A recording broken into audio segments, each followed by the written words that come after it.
ladies and gentlemen, and YouTube viewers from around the world. Welcome to Unmasking Anti-Zionism, a lecture dedicated to unveiling the truth behind anti-Zionism, one of the most misunderstood and misrepresented concepts of our time. In this video, we will journey through the history of anti-Zionism and the undeniable reality that connects the Jewish people to their ancestral homeland, Israel. Let us begin with an eternal truth. God gave the Holy Land of Israel to the Jewish people. This promise is not merely a narrative, it is a covenant engraved into the very fabric of the Hebrew Bible.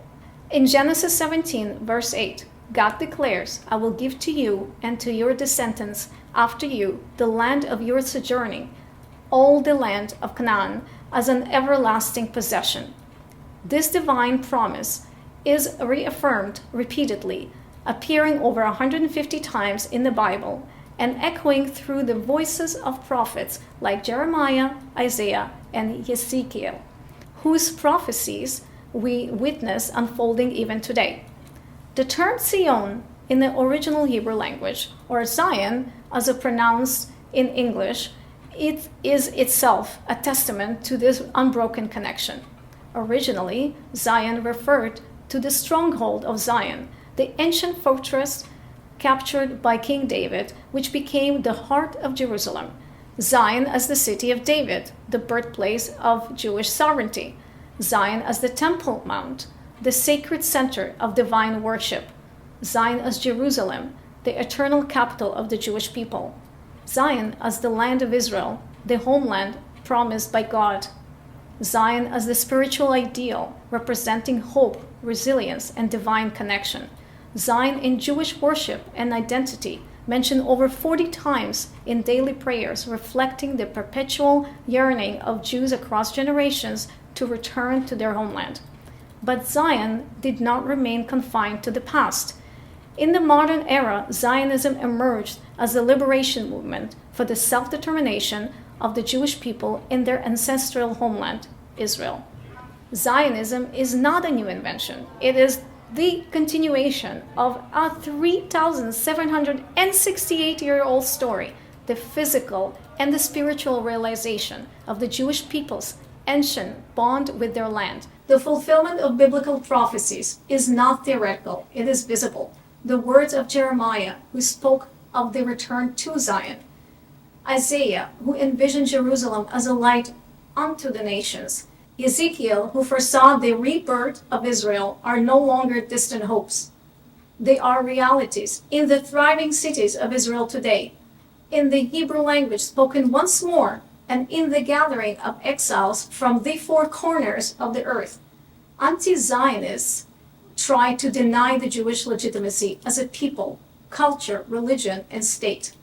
But with God's help, the Jewish people showed to the world the miracles of Jewish survival and the survival of the Jewish nation that is surrounded by anti-Zionists.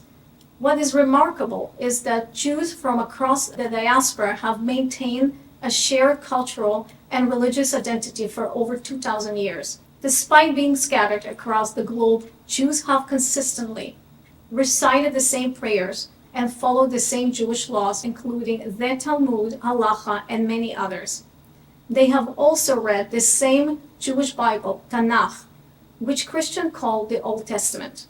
They celebrated the same Jewish holidays and traditions, and preserved the Hebrew language in various dialects.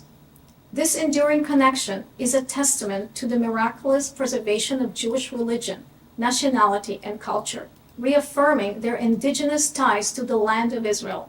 Today, both Jews and non-Jews who believe in the Jewish right to self-determination must stand proud when using the word Zionism. Far from being a term to shy away from, Zionism embodies the fulfillment of the Messianic vision. Zion as the future center of universal peace and divine revelation. This vision speaks of a time when nations will come together in harmony, justice will prevail, and spiritual enlightenment will spread from Jerusalem to the entire world, as prophesied by Isaiah and other biblical prophets.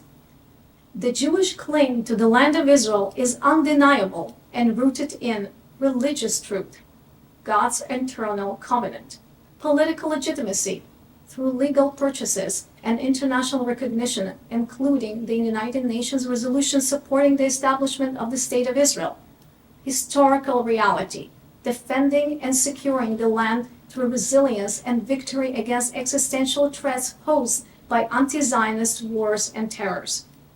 As we begin this lecture, let's us remember, Zion is not just a place, it is a promise. Zionism is not just a movement, it is a living heartbeat of the Jewish people, their past, their present, and future. Enjoy the lecture.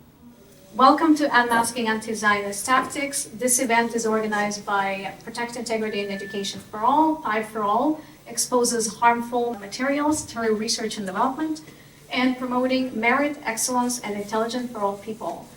So today we remember the liberation of Auschwitz in 1945, a stark reminder of the depth of the human cruelty fueled by anti-Semitism. And this commemoration will inspire us to stand united against hate and ensuring that such atrocity never happen again. And there is no better way to honor it, this memory, and understanding how humanity reaches to horrors like this. And the history, we want to make sure that the history doesn't repeat itself. So since October 7, hate levels reminded me of 1930s and the Soviet life. And as a Soviet refugee, I experienced firsthand anti-Semitism on a daily basis at school, which is the reason why my parents left Soviet Union. Over the last year, Canada has become very dangerous, and I felt obligated to save Canada because I didn't want it to be turned with the Soviets. And in the recent months, I explored the essence of Jew hatred, and I learned that it follows a formula. And my mission is to raise awareness, reveal this pattern, and basically equip the Jewish community and others with tools that to counter and and how we endured this threat. So before we dive into the tactics and the pattern, it's important to understand the basic elements of Jew hatred. So Jew hatred has been around for more than 2,000 years. Through pogroms, through massacres and genocide, and after the Romans destroyed the Second Temple, and they committed genocide of 1.42 million Jews, which was a half of the population at that time. And Romans exiled many Jews from Judea and Israel kingdoms. The birth of anti-Jewish sentiment started approximately when Jews became refugees in Europe and Middle East and North Africa, which is MENA. So anti-Jewish sentiment intensified when Romans' transformation to Christianity and also Islam colonization of MENA region. So while living in exile for 2,000 years, Jew hatred was manifested into anti-Semitism. So this is what really colonism looks like. Ethnic cleansing and colonization by Arab caliphates become over Arabia and basically in the MENA region, 638 CE. An Arab caliphate colonized Jewish, most sacred, holy sites, which is the Temple Mount, and the site which was the first and the second temple. So that is the, first-hand colonization. The term Judophobia, which means the fear of Jews, is originated from the Roman era and used until the end of Renaissance. And at that time, Jews were targeted for their religion because of their refusal to assimilate to dominant cultures around them. So during the Enlightenment period, the Judenhass, which in German means a Jew hatred, was emerged as opposition to granting Jews equal rights and blaming them for everything else because of their success. So the anti-Semitism was introduced in 1879 by William Moore to target the Jews for their race, as they were considered irredeemable. And anti-Zionist emerged in the late 19th century, but formulated during the Russian Revolution in 1918. So take a note of 1918 Russian Revolution because we get back to it, because it's all started from there. It's as opposition to Jewish right for self-determination and basically continue challenging the Jewish identity. So Jew hatred, in essence, has always been the libels, the conspiracies, and the denial narratives. Libeling Jews throughout the history has led to organized violence against Jews.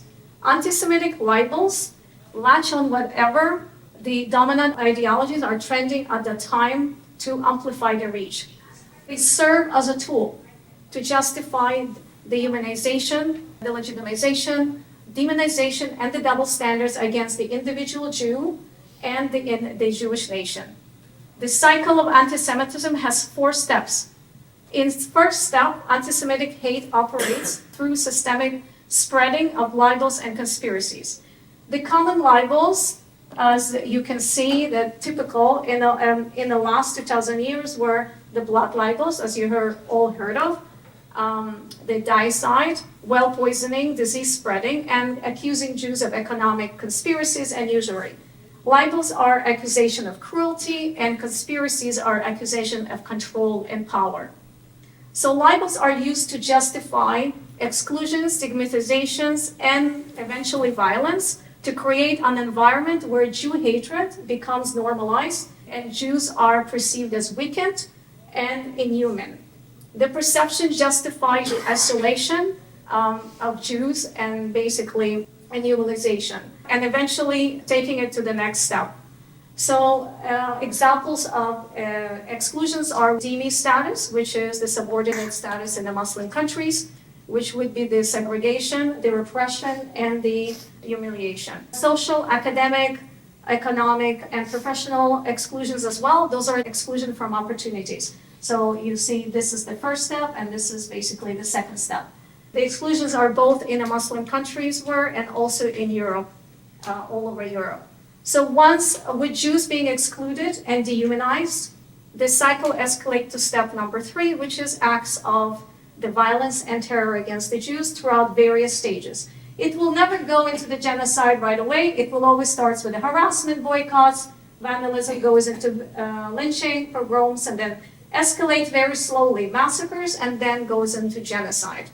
So the final step of this cycle is the denial narratives against the Jews. So it follows immediately after the violence and terrors against the Jews, and the step seeks to erase and distort actions, basically, and rewrite history. Sounds familiar? After October 7, they tried to rewrite our history.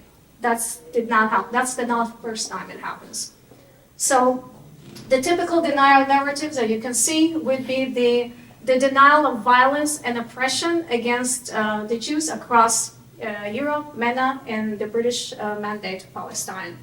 And also the denial of the Jewish as being Jewish cultural denial and Jewish as a religion denial. So then the cycle repeats itself over and over again. And this has been like this repeating for 2,000 years. And currently we never noticed that. As smart as we are, but we haven't noticed this, there's a pattern here. So this cycle will never be successful if it's actually without the token Jews.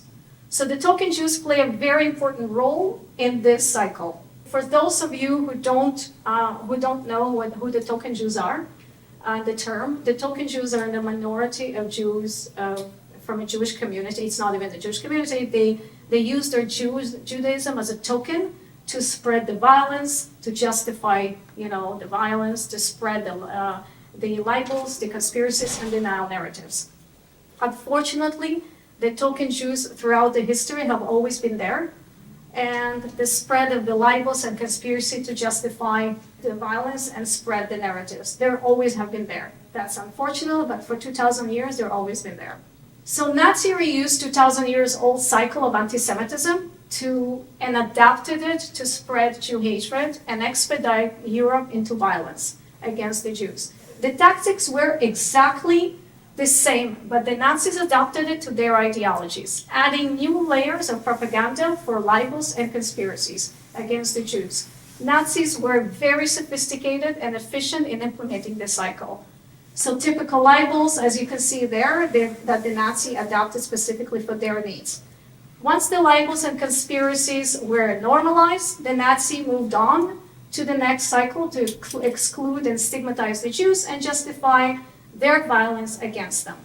So typical exclusions in the Nazi era was the legal and political exclusions, which were Nuremberg laws, the economic exclusion, which is confiscated Jewish properties and businesses, academic exclusions and professional exclusion, such as employment ban, which Nazi had against the Jews. The stigmatization was the yellow star of David, which you're familiar with when they wore during the Holocaust, and the Nazi propaganda campaigns blaming the Jews for all social ills. Step 2 of isolation was really the groundwork for normalizing hate towards the Jews and anti-Semitism and enabled the widespreading of the leading towards the violence, where Nazi implemented systemic violence against Jews in stages. Again, not right away. 33 to 35, you can see public humiliation, Jewish booths confiscation, racial classification. 35 to 38, vandalism, Kristallnacht in 38, to 39 to 41, you have social segregation, forcing Jews into ghettos, and 41 to 45, the final solution, mass genocide, the Holocaust.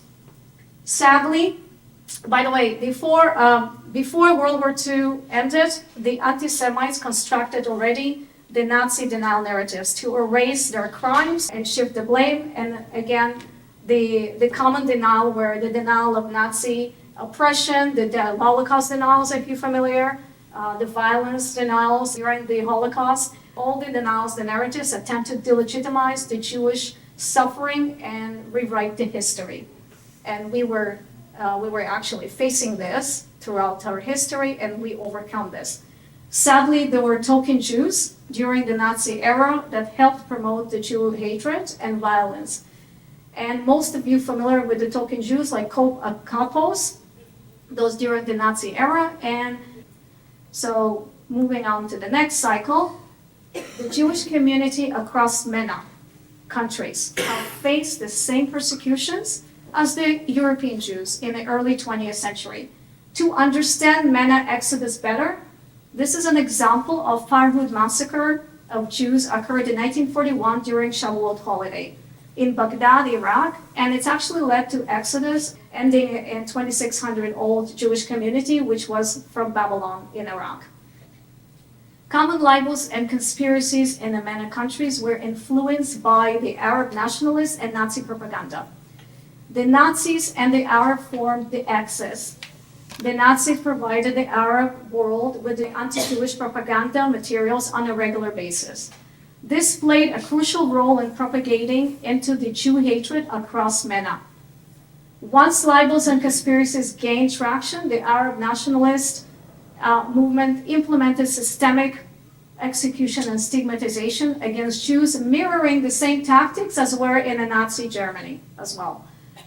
The violence against the Jews in MENA followed clear, basically pattern of escalation, progressing from harassment and going all the way to mass atrocity.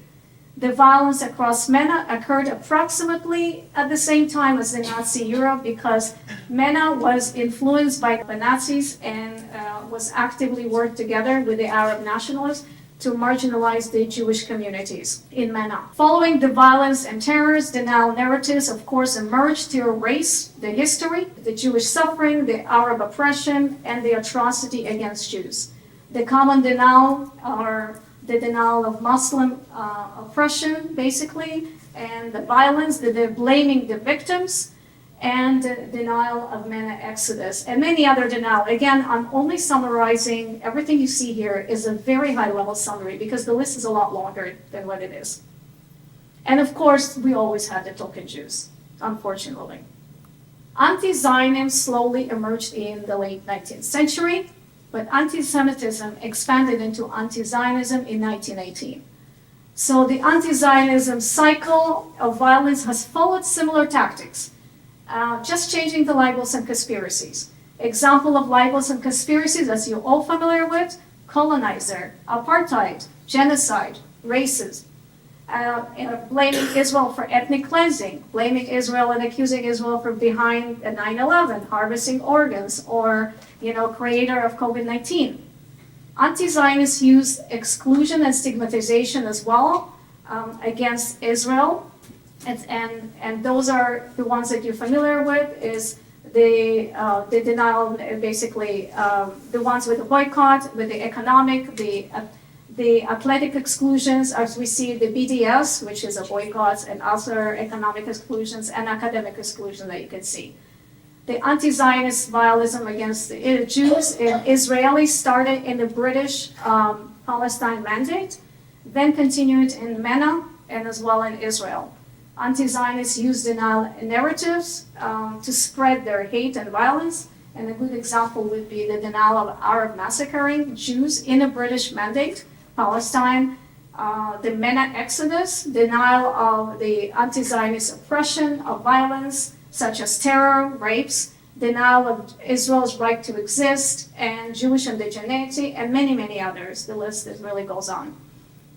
And of course, anti-Zionists use token Jews to spread, throughout the 4 steps of the cycle to spread the hate, to justify the hate, the violence, denies the narrative.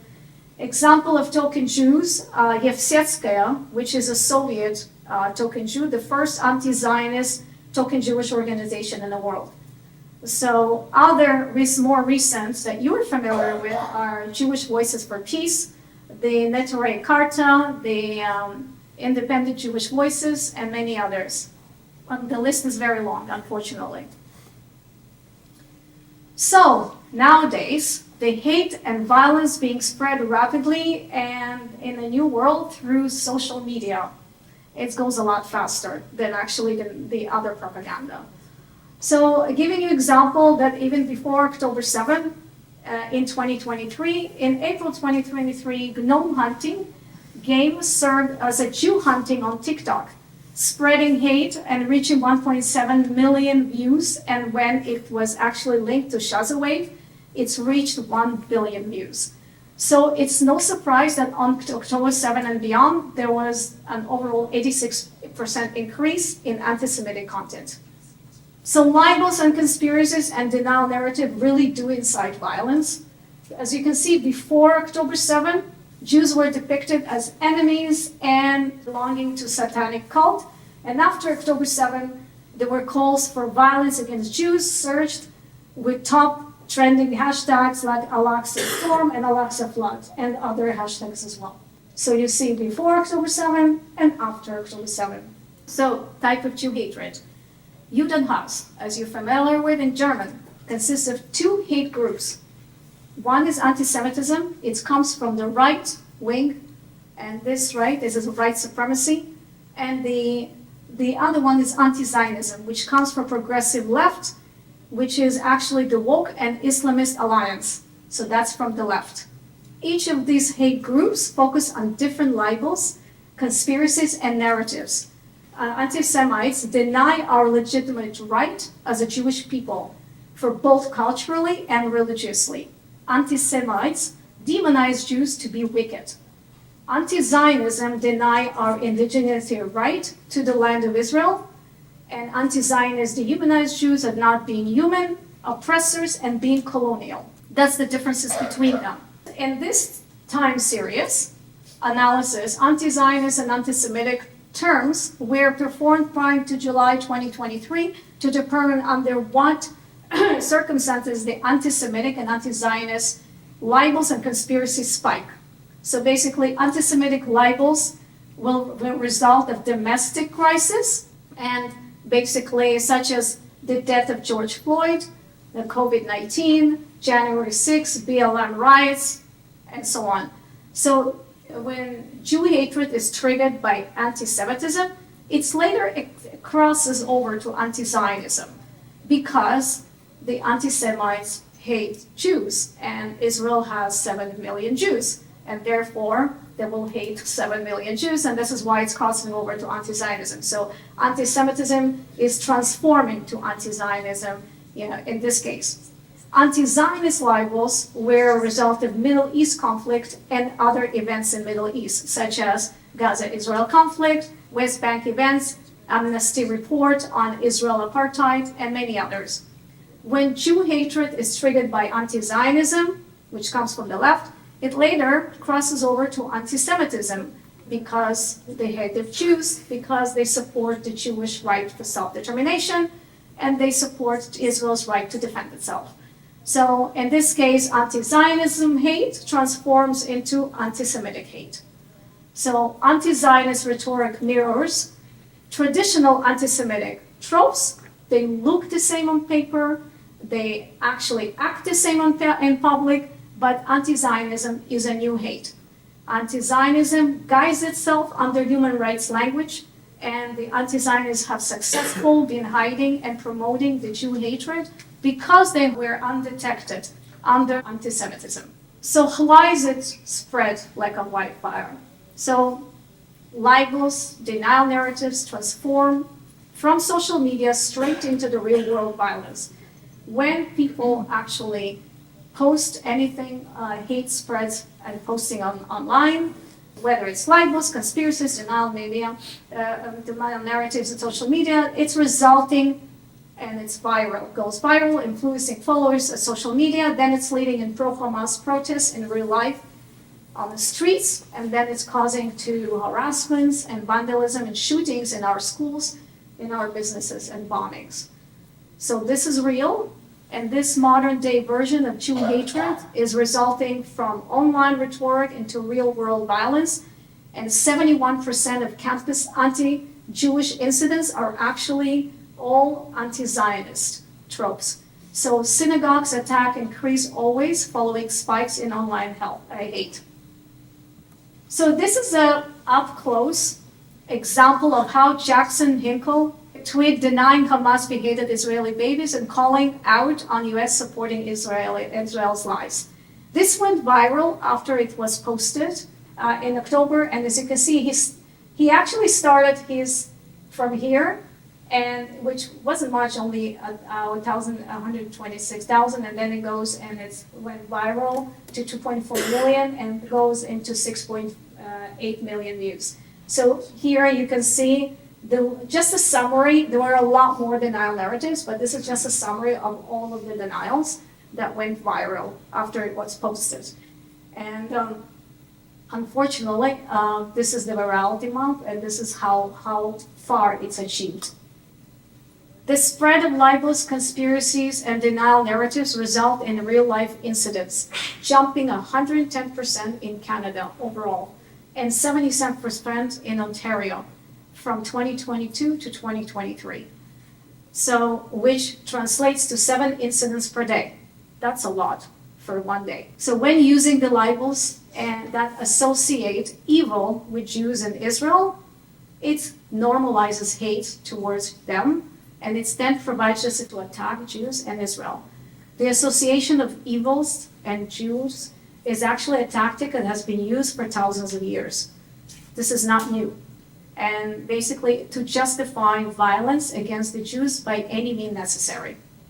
Many people wonder how UN transformed into cultivating hateful ideology, because after all, they're the one who actually partitioned 1947. How did they transform to be so hateful against Jews? So by 1970, UN had many members of Soviet bloc and Arab nations who were unfriendly to democratic and Western values, became also the majority in UN in the 70s.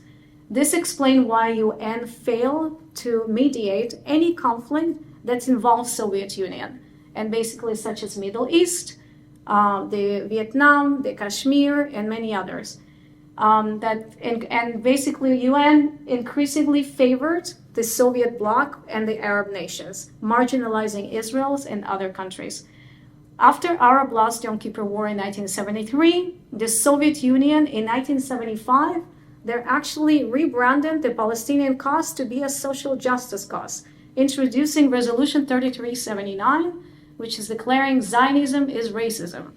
So the resolution unfortunately passed, despite the opposition, and the resolution fueled decades of UN anti-Zionist and anti-Semitic policies in basically infiltrating into educational and government institutions and into indoctrinating anti-Zionism in the Western civilization. So the resolution was reversed in 1991 thanks to George W. Bush, and however, the damage was already done because it was decades out there. So UN has been the key player in spreading the libels, starting with colonizer, then apartheid, then genocide. As you can see, Francesca Albanese, she's creating new libels and new books about Israel, and she's trying to continuously to spread the libels and accuse Israel of anything that can stick. By us not confronting these libels head on, we allow them to fester and spread. So how did the libels came about? Islamists accuse Israel of their own action. You know, Freud said a very smart thing. Every accusation is a confession. And basically, so that's exactly what happens. When you're looking at Islam through the Arab Caliphate, colonized MENA, ethnically cleansed MENA, created apartheid in MENA against women, against LGBTQ, against Jews, Christians, and other minorities. They inverted their reality and pushing on to the Israel as libels of all of those colonizer apartheid. That's there in the MENA. And then you'll have the Western activists display their own guilt into Israeli as a scapegoat. Because the British, the European, the South Africans, activists inverted by basically their reality and pushing the guilt into Israel as their, as an anti-Zionist libel. So you see the British world colonization inverted their reality into colonizer guilt, pushing an anti-Zionist libel onto Israel as a colonizer libel. And that's the same for South Africa and the same for the Europe genocide. Anti-Zionism is a hate movement with many parts. And Israel, unfortunately, has been attacked from all directions. From progressive lefts and wokeism, from Islamists and Arab nationalists, from far-right and anti-Zionist Jews. Anti-Zionists deny Jewish indigeneity to Israel, making their stance as a political opposition to Zionism. The UN took note in 1920s and 1930s about Arab pogroms across the British Mandate Palestine against Jews. That's the reason they passed a resolution in 1947 to partition, to establish the Jewish state and the Arab states. Arab rejected two-state solution, and after British withdrawal, the Arab attacked Jews. Jews fought back, securing Israel independence. Anti-Zionists want Israel to be destroyed and ethnically cleansed from Jews. That's what we've seen in October 7. It's important to understand that anti-Zionism objective is to genocide Jews, which is racist. And that is why it's a racist movement. They will never stop until they will clean Israel of Jews. That is what their objective is. Anti-Zionist libels started in 1916. Remember that the Russian Revolution? So Lenin's propaganda, bourgeois imperialism, that's when it started. That was the first ever anti-Zionist libel. Anti-Zionism got traction in 1918 when Yevsetskaya was created as the first anti-Zionist token Jewish organization. Yevsetskaya, for those of you who are not familiar, in Russian means Еврейская секция, which means the Jewish section of referring to the Communist Party. So Yevsetskaya was established to convert Jews into communism. And if they were not able to convert them, then they betrayed them to Communist Party to jail them or kill them. So what you see here is basically a timeline I created over 100 years timeline to show a pattern of anti-Zionist libels and its effects. So you can see in purple, it's all the libels and the effects, and basically the massive and the violence and terrors, the massacres and genocides are all in red and highlighted the yellow. The rise of the modern token Jewish organizations such as JVP in the 1990s and 2000s. So right here, they all contributed to the spread of the modern anti-Zionist libels, colonizer, apartheid, genocide, racism. As we had more token Jews rise, we had more anti-Zionism, unfortunately. So this is more a little bit deeper to show you a closer look.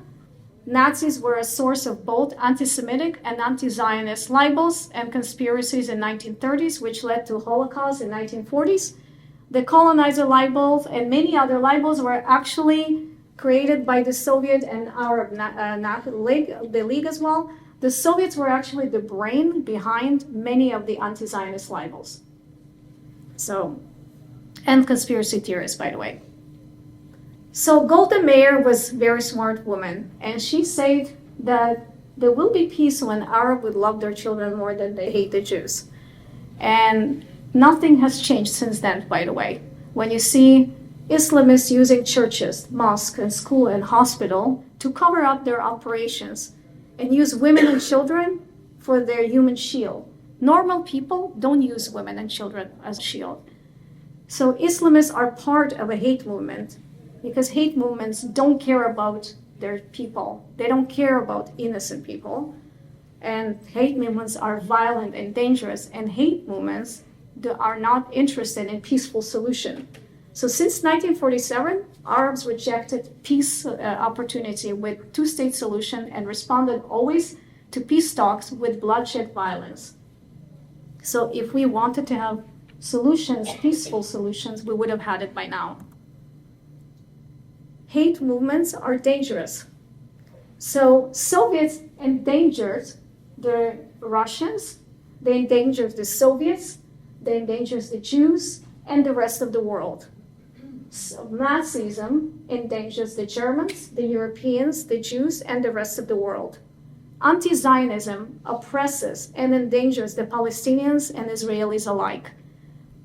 And anti-Zionism endangers MENA region, the Jews, and the rest of the world as well.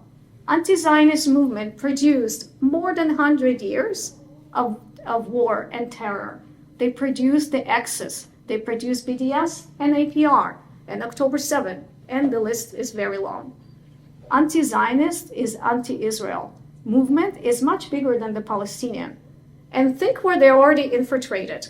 They infiltrated the IRGC, university campuses, democratic societies, Amnesty, UN, Teachers Union, government institutions, and think about what's happening around the world. What's happening in Australia, in Europe, in Germany, in UK. That's all in our democratic society. This is how they infiltrated. When you look at the Palestinians, you're asking yourself, Palestinians are suffering, but why are they suffering? The question is really why. Because they are trapped between the region, MENA, that is trying to kill the Jews, and the Jews who are trying to survive. So Israel had surrounded itself to actually survive. It surrounded itself by occupied buffer zones. So because the Arabs and the region rejected the Jews and they wanted to exterminate them. So and they rejected the two-state solution. So Israel survived because there were occupied buffer zone around it. Anti-Zionists use Palestinians to destroy Israel, and Palestinians allow themselves to be used. Hate is like a religious cult. Since 1975, Resolution 3379, anti-Zionists vilified Zionism, deterring the Jewish groups from openly using the word Zionism. Anti-Zionists use Zionism as a proxy for Jews, avoiding detection by social media moderators and remaining online despite violating hate speech policies. Be proud and make sure that we're not falling for this anti-Zionist and we use Zionism properly. And we need to expose the anti-Zionists. So how does it spread? The civil rights movement, which was championed basically in the 60s by the classic leftists, liberals, was all good, and it was all about providing equal opportunities for everyone where color and sex really didn't matter. Later, starting in the mid-70s, it was hijacked by cultural Marxist communist ideology that was with the help with the Soviets infiltrating into the Western campuses, championed by the progressive leftists and the Islamists, where it's all about dividing people into identity groups and oppressor categories, where color matters and equal outcome only for exclusive groups that is all part of the woke army. The Red and Green Alliance, this creates the new form of racism. But why Islamists and Marxists actually get along so well together? But that's because individual rights are not so important to any one of them, because they all believe in a great project. To them, great projects is more important than actually individual rights. They sacrifice their life for great cause. That's what they believe. And because they are too extreme, when they come together in this specific cause. Westerners who fall for this basically tend to be secular, and this is why there are chickens for KFC, like queers for Palestine, because of that reason.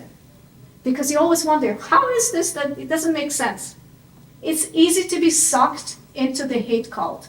Many of those naive Western activists are young and they don't understand, so they got sucked into it. So at the end of the day, they are good people. They just did not understand. They got sucked into a hate group.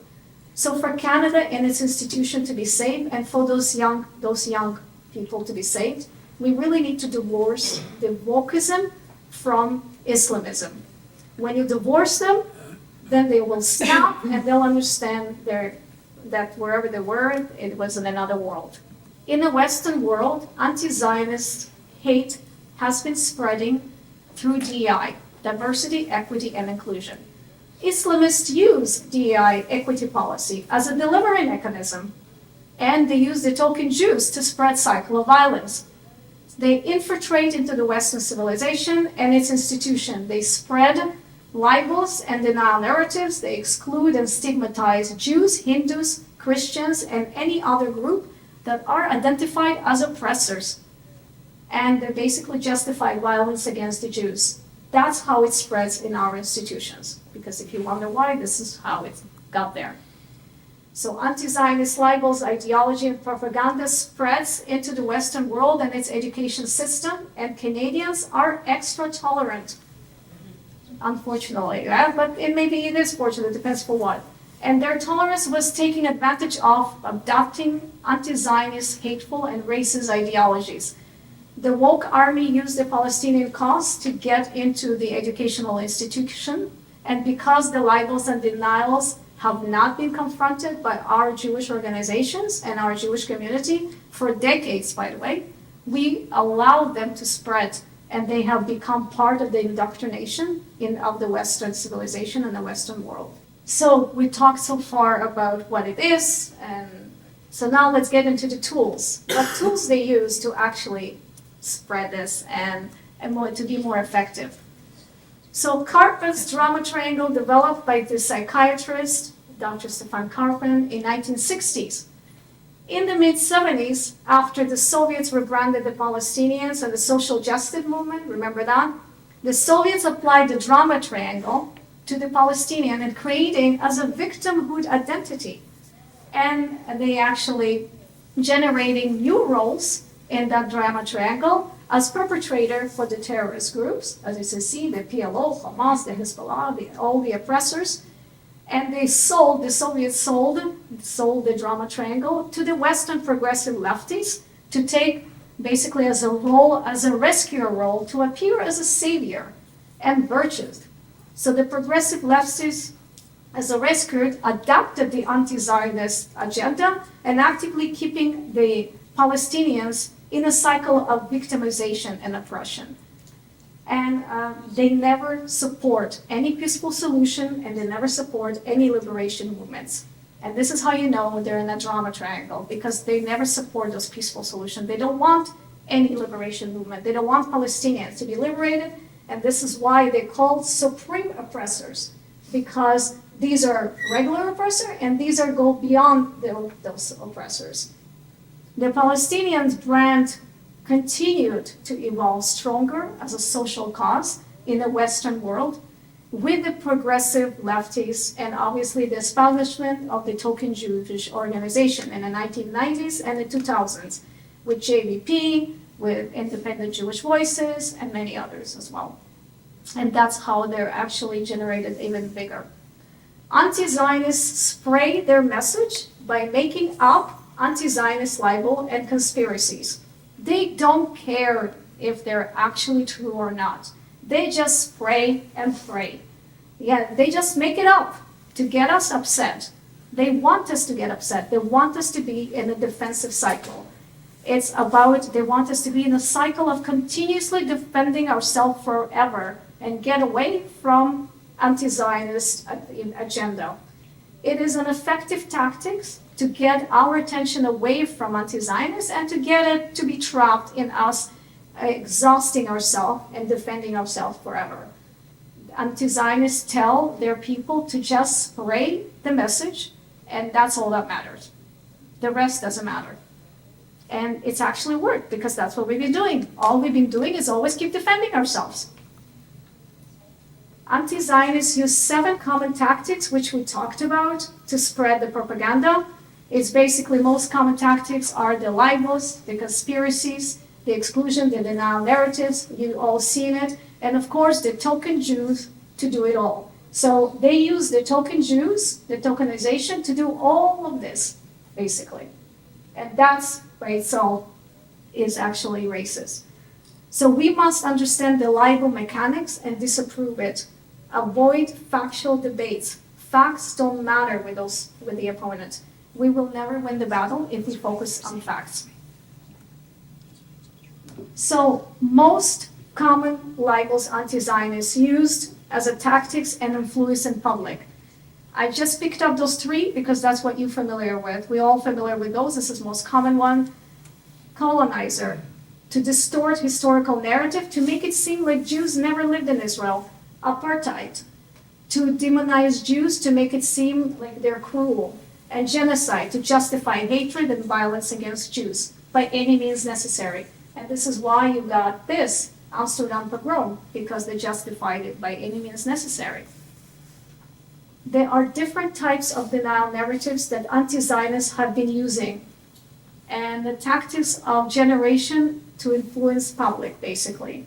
We have geographical denial, which is about Jews not from the Middle East. This is what they claim. Oppression denial, they say that Jews were not oppressed. The terror denial, Jews did not experience any terror and violence. The 1948 Arab attack denial, by the way, this is a very famous one, and there is a reason for it, why denied so much. They actually denied because they want to deny the Arab rejection coexistent with Jews and deny the rewrite of the history and the blaming the Jews for Nakba. This is really their key to the Nakba. Jewish indigeneity and the denial that there are not biblical Jews. This is what they are so far. This is the most common one. There are many more denials. So let's talk about actions. What can we do? So older Jews has always been very productive and successful part of the society. Over the last 2,000 years, we always still had to continuously defend ourselves and our existence against persecution. The Holocaust and the Mena Exodus together resulted in a loss of half of our population in 1930s and 1940s. It is natural for Jews to continue defending ourselves because it's in our collective trauma, because against the libels and against the narrative. It's deeply rooted in our collective trauma.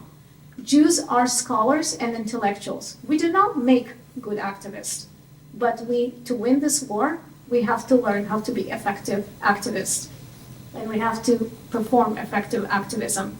When the Greeks were not familiar with Jews, and they were asking back, in the old ancient Greece, well, who are those Jews? They asked Aristotle, and Aristotle told them, Jewish people are a nation of philosophers. And this is what took with us, because we are a nation of scholars and intellectuals. This activism is not in our DNA, but we have to learn how to do it. We learn how to do everything else, and we have to do better activism. The only purpose of an anti-Semitic libels is to excuse and justify violence against Jews.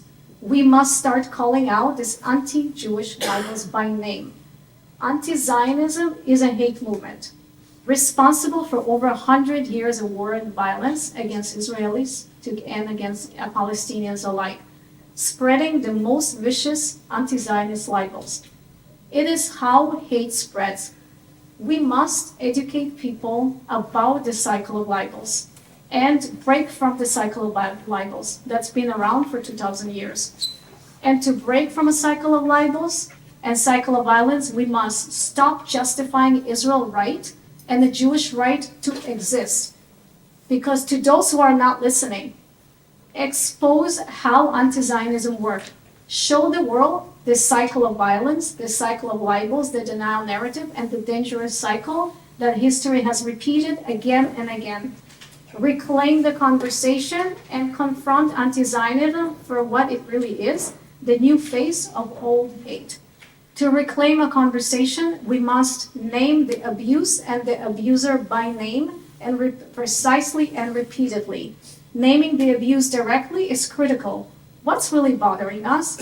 Libels, the denial, what token Jews, what exclusion. I'm going to give you an example. Politics at school should not bother us, but what should bother us is being racism at school. So that is a precise language. When you say racism at school bother us, but politics, who cares about politics? It's about racism at school. That's what really bothers us. I'm just giving you this as an example. Name the abuser, avoid debate about ourselves.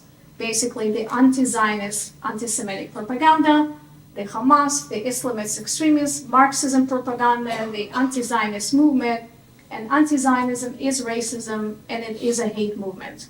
Anti-Zionists focus on Zionism. Why? Because they want us to defend ourselves. They're spreading libels to consume Jewish efforts in debates. They're masking as non-racist, but they are racist, by using the Palestinian cause as a Trojan horse. And they're denying everything else except the Holocaust and inherently racist tactics. That is their tactics.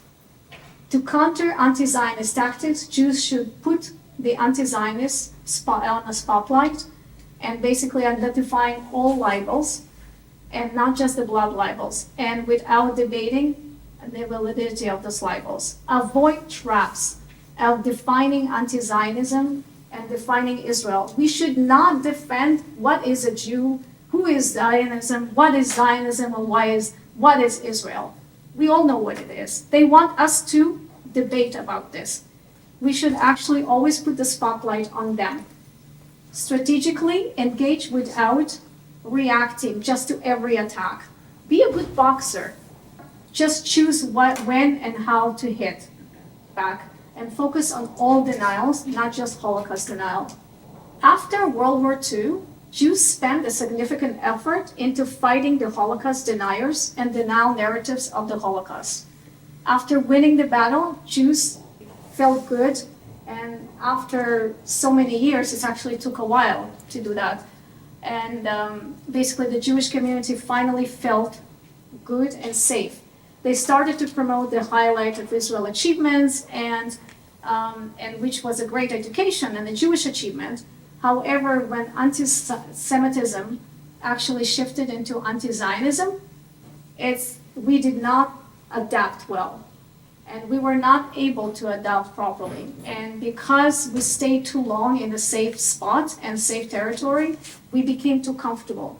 And we tried to combat anti-Zionism using old and similar method of combating anti-Semitism. That does not work. It was outdated and it did not work. And it still doesn't work.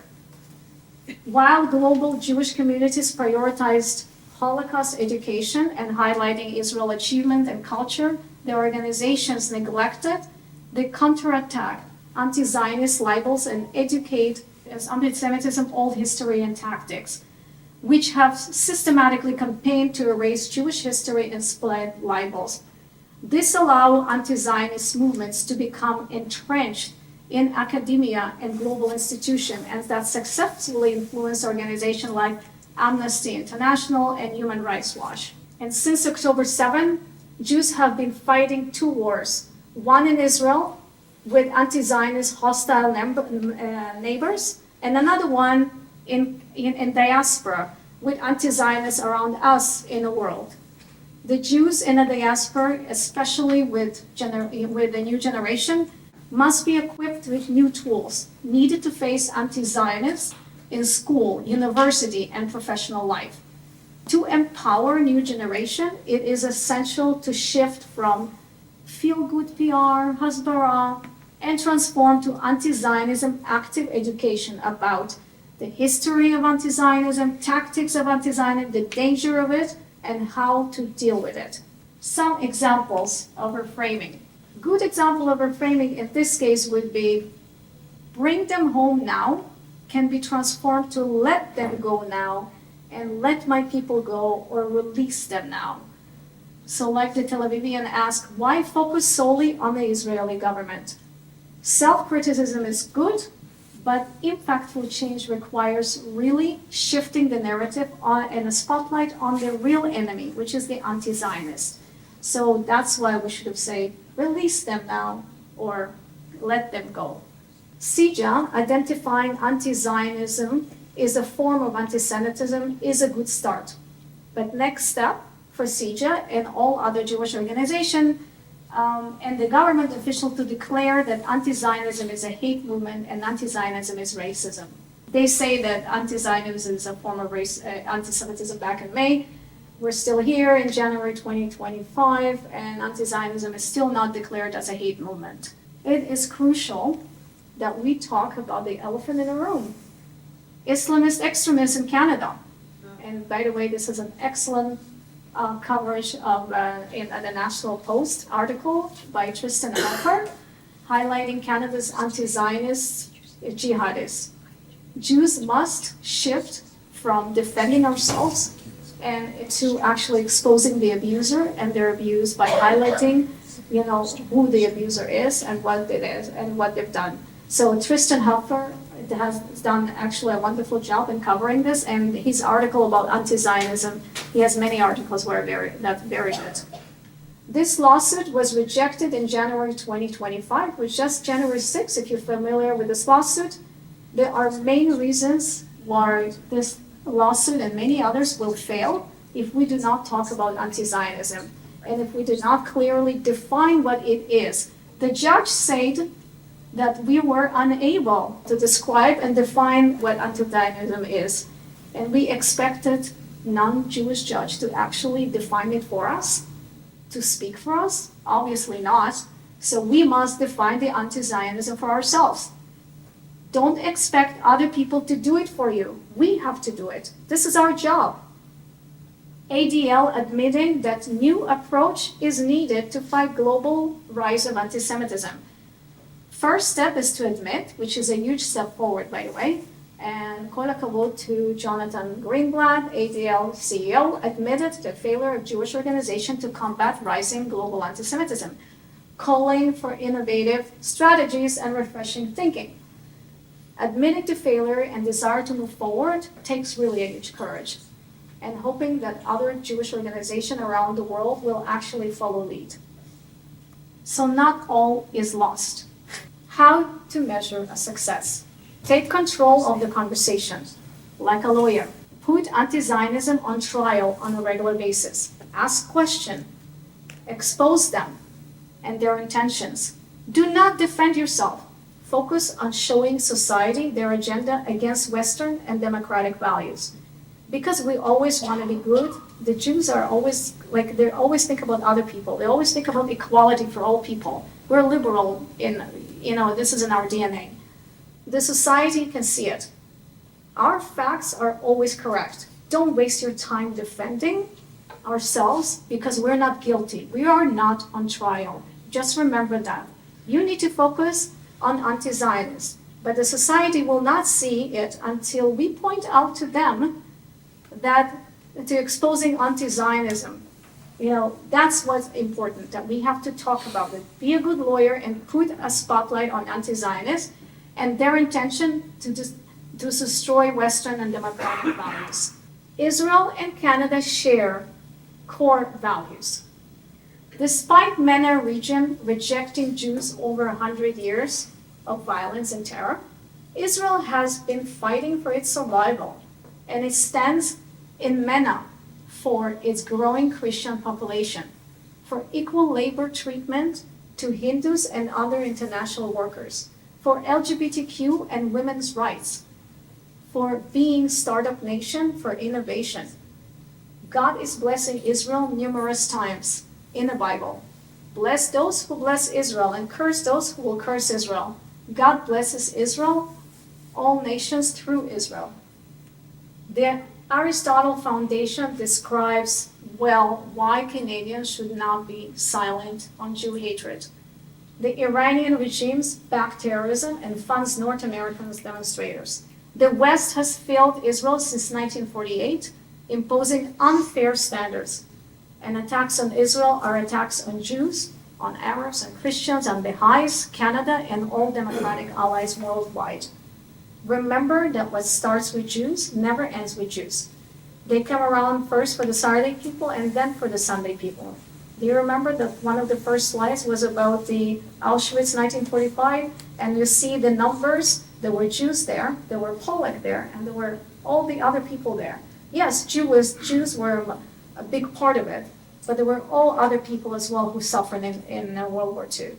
So remember, they start with the Jews, but it will not end with the Jews. The majority of Canadians, or the world, by the way, don't hate Israel. It seems that way, but it's not. Because when you look at statistics, 78% of Canadians are actually supporting Israel. They're a silent majority, but they actually supporting Israel and they're supporting the Jews. So educate Canadians on a cycle of libels. Expose the abuse and the abuse and the tactics. Use it against, that they're used against the Jews, and enable the Canadians with the proper language to help creating a system that is safe for everybody. Because Canadians don't hate Jews, they actually support us, but they are quiet. So we need to help them. We need to help them move the dial.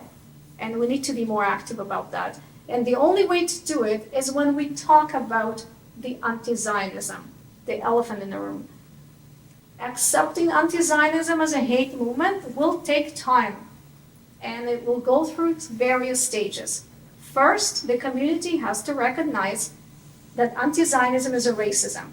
Once the organization aligns and lead can enforce the policies against it, currently we're at stage 1, and raising awareness that anti-Zionism is a hate movement. This is why I'm here. I wanted to raise awareness to everybody, and I wanted to make sure that people understand it and take it beyond wherever they need to take it. And the next step, we have to have our community organization to accept it. If you want, the police is actually to enforce the anti-Zionist protests. This is stage 5, by the way. And this is why you see the problem with the police. This is why our city doesn't do anything. Yeah. That's because we're at stage 1, and they're not going to do anything because we didn't go through the stages yet. So before the police enforce anti-Zionist protesters, we as a community must accept it, that anti-Zionism is a racist hate movement. Anti-Zionists don't care about what type of Jew you are. Their objective is to eliminate all Jews, whether you're a Democrat or Republican, and whether you're left and right, unorthodox and a lefty, they don't care. We must unite as a Jewish community, Jews and non-Jews alike, to demand accountability from all levels of government. Do your homework and use your voice to elect officials that align with Canadian and Jewish values. Our children's future is basically depend on this. And the future of Canadian values and society also depends on it. So remember that their objective is to eliminate us, and we need to unite together to fight this. So anti-Zionist is a hate movement, and they are racist, and they are colonizers, and they are apartheid. Anti-Zionist is not just a Jewish problem. It's a Canadian problem. Anti-Zionists have been tearing Canada apart and Canadian streets for over a year already. So schools and institutions, it endangers all Canadians, Christians, Hindus, Persians, Muslims, anyone who appreciates Canadian values. Confront the elephant in the room, anti-Zionists. Anti-Zionism is anti-Israel. It cannot be treated as a Jew hatred, or it cannot be treated as anti-Semitism. This is the distinction that the Jewish community has not yet realized. We tried this for over 100 years already, and it did not work for us. So let's try a different approach. To ensure that the Holocaust does not repeat, the Holocaust education should focus on how to actually humanity reaches such horrors, not just the highlighting the actual horrors. The Holocaust education does not apply to anti-Zionism. Anti-Zionism must have a separate education. To combat anti-Zionism, we must step outside familiar ground, directly raise awareness, and use precise language to define and talk about anti-Zionist issues. Canadians oppose Jew hatred already. So now we just have to highlight anti-Zionist dangers. And as seen in Tristan Hopper, in National Post work. And by hiding or neglecting clear terminology, we lose ground. If we don't reach people and we don't teach people about anti-Zionism, nobody will know about it and nobody will actually care about us. Remember, how are we going to actually defeat anti-Zionism if we don't even talk about it? Jewish community is used to long academic discussions because we're intellectuals and we're scholars. But activism requires short slogans. Name a clear problem in 1 or 2, maybe maximum 3 words, and repetitively, complete repetition. Jews say our enemies may be erased during Purim time in a synagogue. Remember? In a synagogue, it's okay to say it. But activism is not a synagogue. With Gentiles, we cannot win if we actually, we'll never talk about our enemy. We have to talk about the elephant in the room, the anti-Zionism, and remember that. So slogans and repetitions expose anti-Zionism by bringing awareness on the streets of Canada. Short slogans with repetition. Anybody goes to the Baptist Shepherds rallies, please use short slogans. This is a good place to use those slogans. Anti-Zionism, it's all about anti-Zionist racism, it's apartheid, it's colonizer. That's where we should be putting the slogans. This is a place. This is an example of a place to do it. Jewish community and allies to action against anti-Zionist movement is really a key for saving Canadian values. Talk, learn, and teach and disrupt anti-Zionism. And bring awareness to Israeli hatred, because Israeli hatred is as bad as Jew hatred. We should not be ignoring it.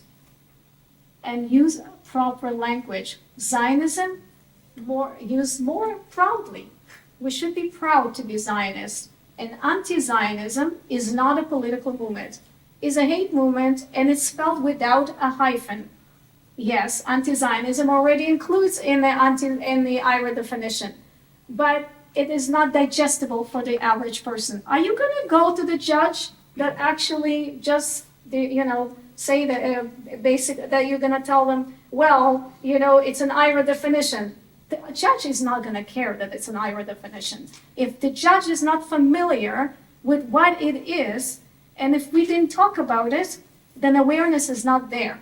We need to bring it out there to people and to make people to be aware about this, and to expand the definition further to help the public to digest it in simple terms.